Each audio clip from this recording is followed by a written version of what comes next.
Megkülönböztető és mentes tartottátok nekünk, kedves nézőinket, ezen a 2028-as szingapúri táncvilágbajnokság döntőjéből, ahol is 75 év után újra van magyar résztvevő.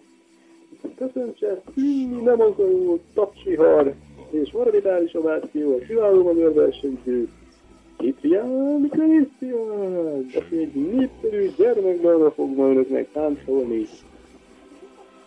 Nézzük! Ciprián télapot, Ciprián télapot, Ciprián télapot, Ciprián télapot, télapot és télapot, Ciprián télapot, babzsákodban minden jó, télapot és télapot, babzsákodban minden jó, Ciprián és télapot, télapot és télapot, Ciprián télapot. Köszönjük szépen a kiváló produkciót, és most a nemzetközi zsűri értékkel, akik természetesen kizárólag magyarokból áll, és a letétársak 0 pontot kapnak, míg Ciprián a maximális 10 pontot, oh yeah! És nézzük a kedves nézők, hogy ünnepel a magyar versenyzők,